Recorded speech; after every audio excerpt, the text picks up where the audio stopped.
Hello and welcome to mindful book craft, जहाँ हम किताबों की बातें करते हैं। मैं हूँ आपका होस्ट गौरव और आज हम जिस किताब की बात करने वाले हैं उस किताब का नाम है thinking fast and slow by author Daniel kahneman। इस किताब के बुक इनसाइट्स जानने के लिए इस वीडियो को एंड तक देखिए।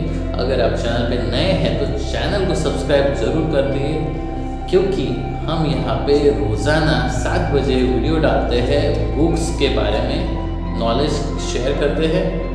अगर आपको अच्छा लगता है तो लाइक कर देना और वीडियो शेयर भी कर देना।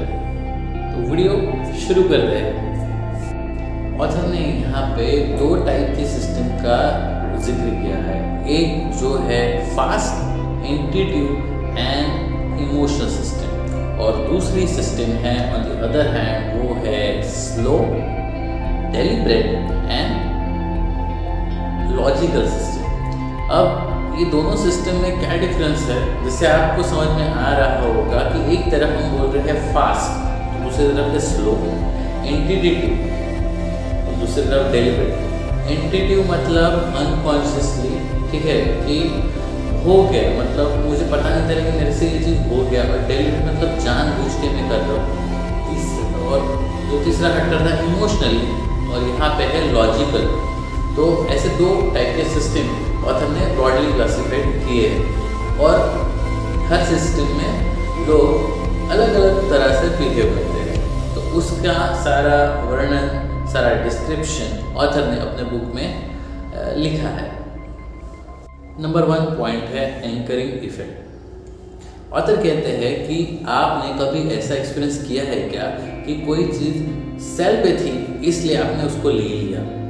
अब इसमें होता क्या है कि एंकरिंग इफेक्ट कैसे काम करता है। जब कोई चीज़ सेल पे दिखती है तो आपका माइंड उस तरह से एंकर्ड हो जाता है। जैसे नहीं लेक में फिशिंग के लिए या समुद्र में फिशिंग के लिए वो डालते हैं एंकर, तो उस पर कुछ डाल देते हैं चारा, जिससे मछली उसके तरफ खींची चली आती है और एंड में क्या होता है कि वो पकड़ी जाती है। तो वैसा ही एंकरिंग इफेक्ट होता है हमारे साथ जब कोई चीज़ सेलिंग में होती है। तो ये करने के पीछे पर्पस क्या होता है कि आपको वहाँ पे लेके जाए, ठीक है, उस प्रोडक्ट की तरफ लेके जाए, उस चीज़ की तरफ लेके जाए जिसका आपको ऐसे ध्यान नहीं बटेगा, बट जब कोई सेल पे है, डिस्काउंट पे है, तो आप उस पर खींचे चले आओगे। तो इसको बोलते हैं एंकरिंग इफेक्ट। सेकेंड है लॉस एवर्जन। अब एवर्जन का मतलब होता है नापसंदीदा चीज़।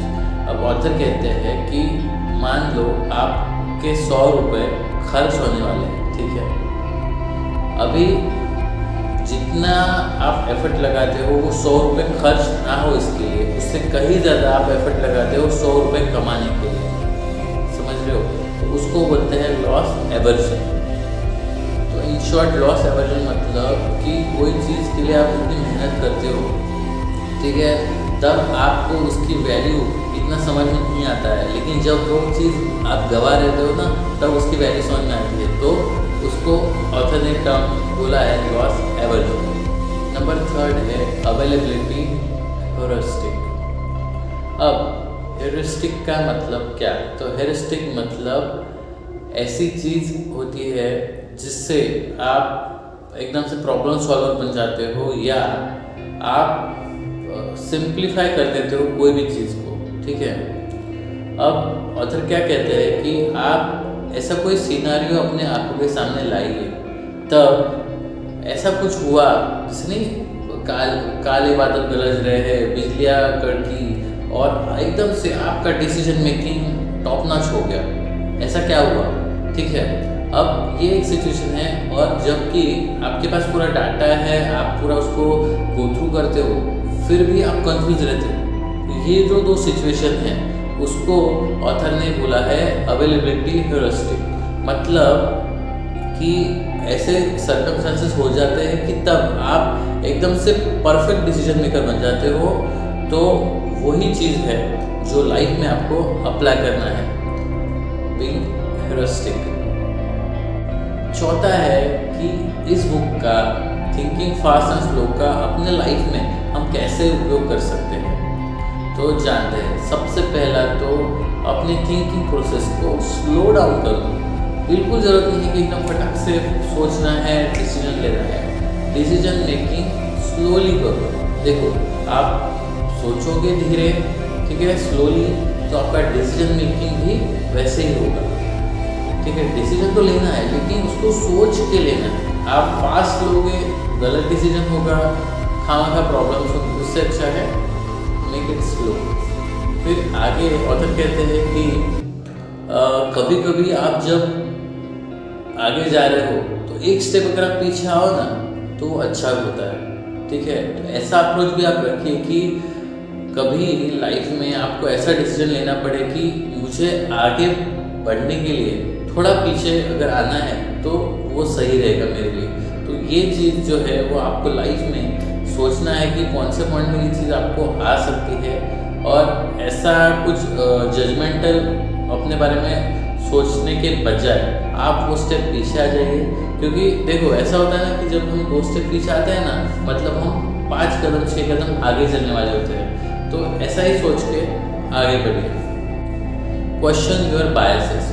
ऑथर कहते हैं कि आपको हर चीज़ पे सवाल उठाना है। अपने मन में जो भी चीज़ चल रही है, ठीक है, हर चीज़ को, हर थॉट पे आपको सवाल उठाना है और आपको देखना है कि मैं बायस हो रहा हूँ कि नहीं। बहुत बार क्या होता है, आपने कभी किसी से डिबेट किया हो या डिस्कशन किया हो और आपको अपने फेवर में लाना है, तो आप क्या है, अपनी दलीलें देना शुरू करते हो। आप अदर एंगल नहीं देखते, आप फेवरेबल कंडीशन देखते हो, वर्स्ट के सिनारियो नहीं देखते हो। तो उस टाइम पे आपको रुक जाना है, पहले खुद से एनालाइज करना है कि ये बायस तो नहीं हो रहा है, ठीक है। बहुत बार क्या होता है कि हम अपने स्वार्थ से सोचते हैं, अपने एंड से काम करना हो जाए, मेरे सिर से टेंशन चला जाए, इसलिए बायस होकर सोचते हैं, जबकि डिसीजन तो कुछ और ही था। कहते हैं कि अपने थॉट्स को, अपने डिसीजंस को बायस ना होने दें, उन्हें सोचे और फिर एक बढ़िया सा डिसीजन ले। अगला है कॉम्प्लेक्स प्रॉब्लम्स को ब्रेक डाउन करिए। Break down complex problem. तो अदर कहते हैं कि कोई भी चीज़ आपके सामने आती है ना, तो उसको पहले ब्रेक डाउन करिए। अब ब्रेक डाउन करिए मतलब क्या, तो उस स्टेप्स के पार्ट कर दीजिए कि एक ही प्रॉब्लम है, उसको मैं 10, 20, 30 कितने स्टेप्स वो आपको डिसाइड करना है, उसमें मैं अगर कर सकता हूँ कि नहीं। देखो, बहुत बार क्या होता है, जैसे स्टूडेंट्स के केस में ये बहुत बार होता है कि अभी एग्ज़ाम को 2 महीने हैं, ठीक है। तो हम क्या सोचते हैं, 2 महीना अभी बाकी है तो अभी कोई टेंशन नहीं है, 4 पेपर है मेरे, तो एग्ज़ाम के 4 दिन पहले मैं एक का कर लूँगा या डायरेक्ट एग्ज़ाम के दिन ही करूँगा तो हो जाएगा। एग्ज़ाम के दिन मतलब एग्ज़ाम के 1 दिन पहले। तो ऐसे सिचुएशन में आप क्या कर सकते हैं कि आप दिन में थोड़ा थोड़ा पढ़ सकते हैं कवर अप करने के लिए, ठीक है। जो एनर्जी आपकी बाद में लगने वाली है वो पहले ही लग जाएगी इंस्टॉलमेंट्स में, ताकि आपको आगे जाके ज़्यादा कसरत ना करनी पड़े। तो इसलिए ऑथर कहते हैं कि आप ब्रेक डाउन कर दीजिए, स्टेप बाय स्टेप करिए। स्टेप 1 हो गया, फिर स्टेप 2 पे जाइए। एकदम से आप सोचेंगे कि इतने सारी चीज़ें हैं, मैं कैसे कर पाऊँगा, ये मुझसे नहीं हो पाएगा, तब क्या होगा, प्रोक्रेस्टिनेशन होगा, आप वो काम को डिले कर दोगे। इसलिए बेटर है कि आप ब्रेक डाउन कर लो, लिख लो और 1 बाय 1 स्टेप कंप्लीट करो। अगला पॉइंट है एम्ब्रेस फीडबैक। देखो, ये है ना बहुत ही कॉमन पॉइंट आया है, इसके पहले भी 1-2 बुक्स में हमने ये डिस्कस किया था कि जब फीडबैक्स होते हैं ना, उसको पॉजिटिवली कैसे लिया जाए, ठीक है। अब इसका एक तरीका है कि जो भी क्रिटिसिज्म है उसको आप बचा लीजिए एक तो, और दूसरा अगर नहीं बचा सकते तो जब आपको फील हो रहा है ना अनईजी कि मुझे किसी ने क्रिटिसाइज किया, तो कहीं चले जाइए, ठीक है। वॉक पे चले जाइए, कहीं चले जाइए बाहर वो जोन से, और खुद को शांत कीजिए कि ये क्रिटिसिज्म से मेरे शरीर में कोई चेंज नहीं होने वाला, मैं इस कान से लिया हूँ, इस कान से छोड़ दूँगा। ऐसा करके प्रॉब्लम को भूल जाओ, ठीक है, क्रिटिसिज्म के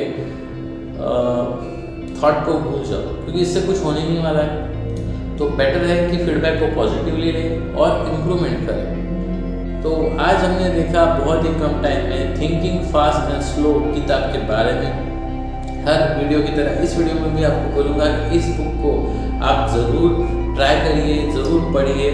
ये बहुत ही बढ़िया किताब है, ऑथर ने बहुत मेहनत से इसको लिखा है इस वीडियो का फॉर्मेट लिमिटेड है, इसलिए हम खाली इसमें उसके इंसाइट बता सकते हैं ताकि आप में बुक्स पढ़ने की इच्छा निर्माण हो। और आई होप कि आप लोग ये किताब पढ़ेंगे। अगर नहीं पढ़ सकते तो आप ऑडियो बुक सुनिए, ठीक है। नॉलेज तो वैसे भी मिलता है। ये वीडियो अगर आपको वैल्यूबल लगता है तो इस वीडियो को लाइक कर दो, इस वीडियो को अपने फ्रेंड्स एंड फैमिली के साथ शेयर करो और चैनल को सब्सक्राइब कर दो अगर आपने नहीं किया है तो। Until next time, keep reading, keep growing and keep Minecrafting your beautiful life. This is Gaurav signing off.